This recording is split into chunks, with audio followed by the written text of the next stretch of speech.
AITA for finally charging my friend who always forgets their wallet. This time I also pretended to have forgotten my wallet. For months, my friend Jake had been pulling the same stunt every time we went out to eat. It started off as a minor inconvenience, something I brushed off without much thought. The first time it happened, we had grabbed dinner at this little burger place we both liked. When the check came, Jake patted his pockets inside.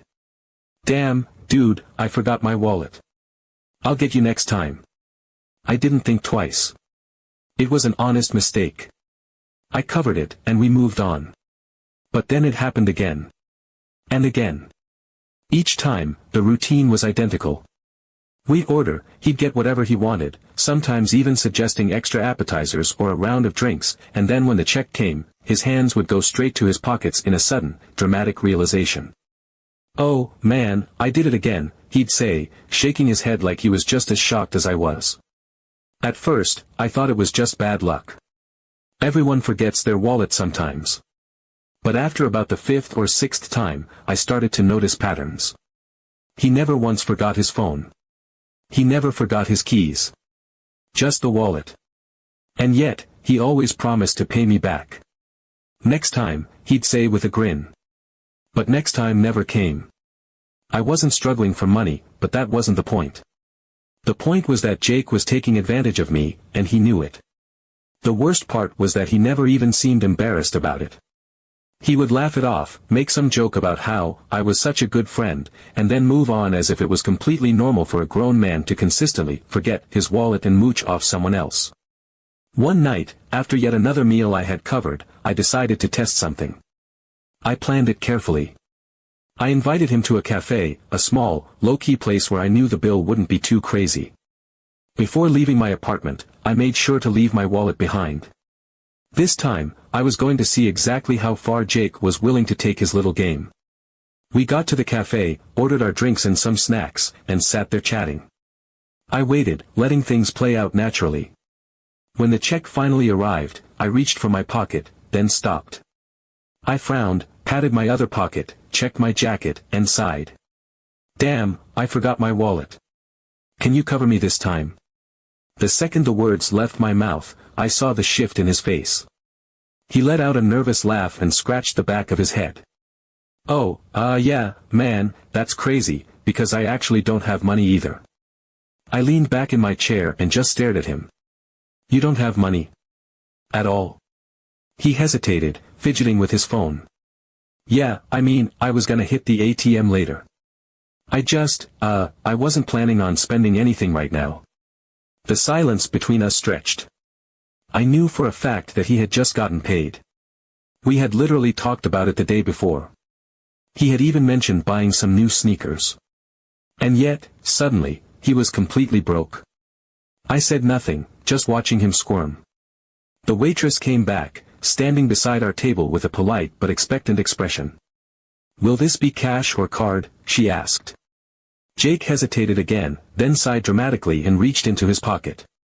"Oh, wait, actually," he pulled out some bills, flipping through them before setting the exact amount on the table. His jaw was tight, his entire demeanor different from his usual carefree attitude. I watched as he paid, grumbling the whole time, as if I had just asked him to donate a kidney. He barely looked at me as we left the cafe, and for the first time in months, I didn't have to foot the bill. But I wasn't done. That night, I went through my bank transactions, scrolling back through months of charges. I pulled up every single meal I had paid for, every dinner, every coffee run, every casual lunch that I had covered without so much as a thank you. Then, I put it all together in one long, detailed message. I even included screenshots of the charges, just to make sure he couldn't deny it. When I was finished, I sent it to him along with one simple message: "Since you always say you'll get me back, here's your total. Venmo works." The message was marked as read almost immediately, but there was no reply. Then, a minute later, I saw the notification. Jake had blocked me. I sat there staring at my screen, not even surprised. He hadn't even bothered with an excuse. No argument, no half-hearted attempt to defend himself. Just a straight-up block. And honestly, I didn't miss him. Update 1. So, after Jake blocked me, I thought that was the end of it. He was out of my life, and I figured I could move on without having to deal with his freeloading nonsense ever again. I had given him every chance to do the right thing, and instead of owning up to his actions like an adult, he had chosen to run away. That should have been the last of it. But nope. Turns out, Jake wasn't the type to just disappear quietly. Instead of facing the fact that he had been exposed, he decided to take the coward's route, running his mouth to our mutual friends, twisting the story in his favor, and painting himself as the victim. At first, I didn't even realize it was happening. It started subtly, little shifts in how certain people interacted with me. A couple of friends who I hadn't talked to in a while suddenly seemed different, responding to my messages with vague, one-word answers, or just outright avoiding me. Conversations that used to flow easily now felt forced, awkward. A few times, I noticed people exchanging glances when I joined a group, subtle but telling. I brushed it off at first, assuming I was imagining things. But then Ashley, one of the few people in the group I actually trusted, sent me a screenshot of a rant Jake had posted in our group chat. I opened the message, expecting to see some half-hearted attempt at defending himself. What I saw instead was Jake going off, playing the victim, acting like I had somehow done him dirty. He was calling me obsessed with money, saying that I was keeping tabs like a psycho, and making it sound like I had been tracking every single cent out of some weird, personal grudge. He conveniently left out the part where he had been freeloading off me for months, of course. In his version of events, I was the one who had overreacted. I was the one who had blindsided him with a ridiculous bill and demanded repayment out of nowhere. And the way he framed it, it sounded like I had been secretly hoarding receipts for years, waiting for the perfect moment to drop some grand, vindictive invoice on him. As I scrolled through the messages, it became painfully clear that Jake had been working overtime trying to twist the narrative. He wasn't just downplaying what had happened, he was actively lying. He had told everyone that I had randomly sent him a Venmo request for hundreds of dollars out of nowhere, acting like he had been completely blindsided. He made it sound like I had been plotting this for months, like I had some weird vendetta against him, like I had been lying in wait just to ambush him with a bill for every fry he had ever eaten. And the worst part? Some people believed him. A few of them immediately jumped in, agreeing with him, feeding into the narrative he was spinning. "Yeah, that's weird as hell, who does that?" someone had commented. "Friends don't nickel and dime each other, dude," another person added. They didn't know the full story, and Jake was banking on that.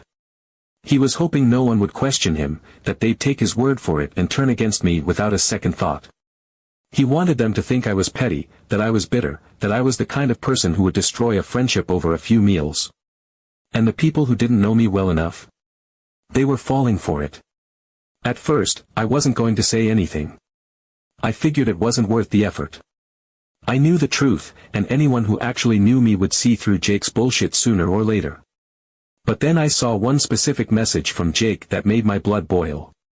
He had typed out, "It's not my fault OP is so desperate for cash. If he needed the money that bad, he should have just asked instead of pulling this petty shit." Desperate for cash. The guy who had been eating for free on my dime for months was calling me desperate. That was the moment I decided I wasn't just going to let this slide. Jake wanted to talk. Fine. I had all the receipts, and I wasn't afraid to use them. So I did what any rational person would do, I dropped the receipts. In the same group chat where Jake had been running his mouth, I sent every single screenshot I had. I started with the messages where Jake had promised to pay me back, where he had explicitly said, "I'll cover the next one," and then conveniently forgotten every time. Then I sent the final tally, with each date, each location, each charge. I laid it all out, clear as day, with timestamps and details that made it impossible to deny. There was no room for him to twist the story anymore. The facts were right there in front of everyone. The chat exploded. At first, there was silence. No one knew what to say. Then, one by one, people started reacting. The first responses were just shock, people typing out messages, then deleting them, then typing again, like they didn't even know how to respond. A few of them even admitted that they had thought I was exaggerating at first, but now that they could see the truth laid out in front of them, there was no denying it. Others started calling Jake out directly, saying things like, "Dude, this is straight up scummy," and, "So you just never planned on paying him back." A few people tried to defend him, saying that it wasn't that big of a deal, but those arguments fell apart pretty quickly when the proof was staring them in the face. Then, something I hadn't expected happened. One of our friends, Chris, spoke up and admitted that Jake had pulled the same stunt with him before. Chris hadn't said anything at the time because he thought it was just a one-time thing, but now he realized Jake had been running the same scam with multiple people, just cycling through different friends until they caught on. That was when the floodgates opened. More people started chiming in, sharing their own stories.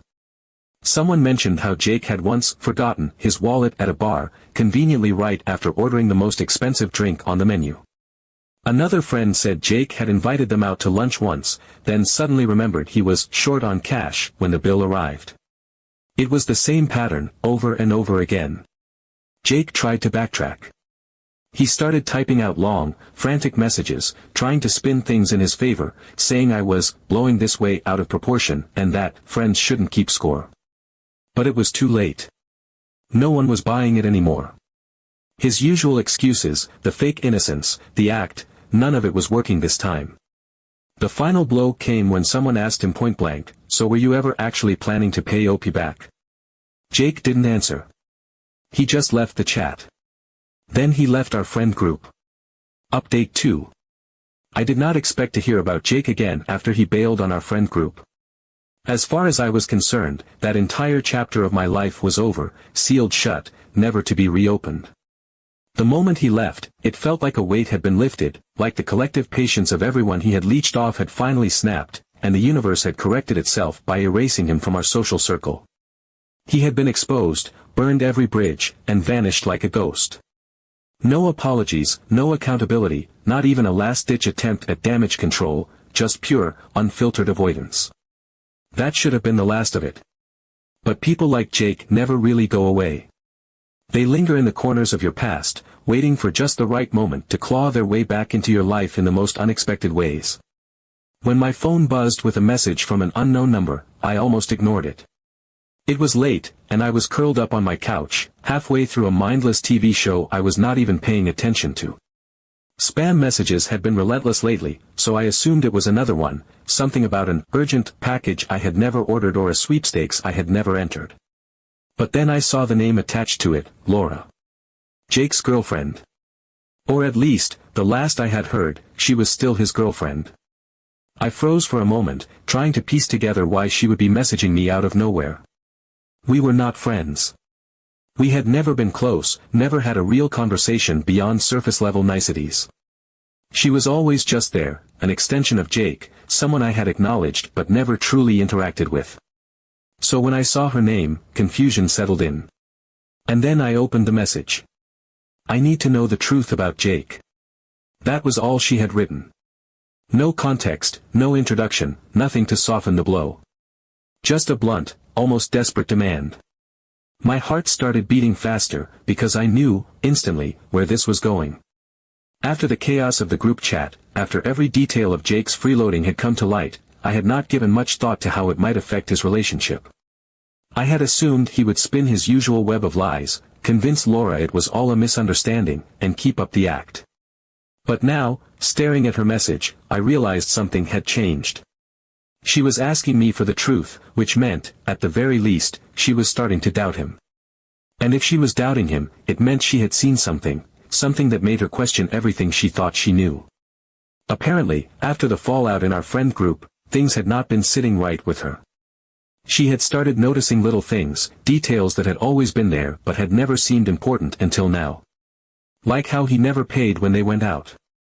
How every time the check came, he always had an excuse. His card was not working, he had forgotten his wallet, he had meant to grab cash but just hadn't gotten around to it. At first, she had not thought much of it. It was just Jake being forgetful, just bad luck, just the kind of harmless quirk that did not raise any red flags. But then she started paying closer attention, and the pattern became impossible to ignore. The real kicker was that Jake was suddenly broke. Conveniently broke. He was always complaining about money now, constantly talking about how tight things were, how he needed to be smarter about spending. But despite that, he never actually seemed to struggle when it came to buying things for himself. He always had money for video games. He always had money for weed. He never seemed to hesitate when it came to spending on things that benefited him directly. It was only when the expense involved someone else, when it was his turn to pay, when the cost of something could not be brushed off onto another person, that his finances suddenly became a problem. She was starting to put the pieces together, and she asked me outright if Jake had ever borrowed money from me. I was not about to sugarcoat it. I laid everything out, every detail, every instance of him mooching, every meal I had covered, every time he had promised to pay me back and never did. I told her about how he had blocked me the second I asked him to actually settle his debt. I told her how he had tried to spin the story in his favor afterward, twisting the truth so he would not look like the piece of garbage he really was. She did not even seem surprised. She just seemed tired. As if she had already known, deep down, but had needed to hear someone else say it out loud to confirm it. She thanked me, and after a long pause, she finally responded with, "This explains a lot." That was the last I heard from her. 2 days later, Ashley told me that Laura dumped him. Apparently, she had confronted him about everything. She had sat him down and asked him point blank why he was always dodging the bill, why he always seemed to have an excuse, why other people who were not even that close to him, had to be the ones to finally expose what he was doing. Jake, in true Jake fashion, did not own up to anything. He did not apologize. He did not even try to explain himself. Instead, he immediately flipped the situation back on her. He accused her of not trusting him. She was not having it. Update 3. I thought this story was over. Jake had dropped out of my life, our mutual friends had stopped mentioning him, and I had sincerely believed I would never cross paths with him again. It had been months since I had last seen his name pop up in conversations or group chats. He had vanished, and for the first time in a long while, I did not have to deal with the weight of his freeloading nonsense dragging me down. It felt like a closed chapter, one that I was more than happy to leave behind. But fate had other plans. It happened last week, completely by chance. I had stopped at a gas station on my way home, one of those quick errands where I was only planning to grab a coffee and some snacks before heading back. It was late, the kind of late where the air was crisp and the store was nearly empty except for the occasional customer passing through. I was barely paying attention as I made my way to the counter, reaching for a bottled coffee and a bag of pretzels, when I heard a voice that sent an immediate wave of irritation down my spine. Someone was arguing with the cashier, and it was not the kind of casual misunderstanding that happened when a card declined unexpectedly. The voice was frustrated, defensive, pushing blame where it did not belong. The words hit with an almost rehearsed rhythm, an excuse polished from overuse. "No, that can't be. Try again. I definitely have money." It took less than a second for me to recognize it. I glanced up, and sure enough, there he was, Jake, standing at the register with a couple of energy drinks and a pack of chips, his posture tense, his expression slipping between forced confidence and mild panic.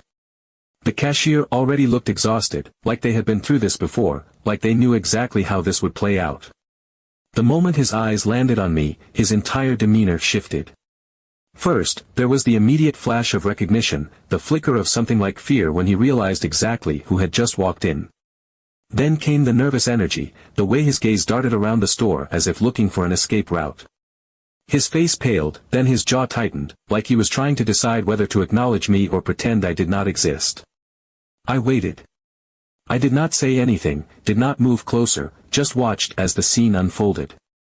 It took him less than 5 seconds to force a grin, to plaster on that familiar, strained expression that I had seen too many times before, the one that said he was about to pretend nothing had ever happened, that everything between us was fine. "Oh, man, what a meeting. How are you?" It was almost impressive, the way he could switch from desperate to casual in an instant, as if the sheer force of his confidence could erase reality. I could see the calculation happening behind his eyes, the wheels turning as he tried to figure out the best angle to take. He had already decided on his next move before I could even respond.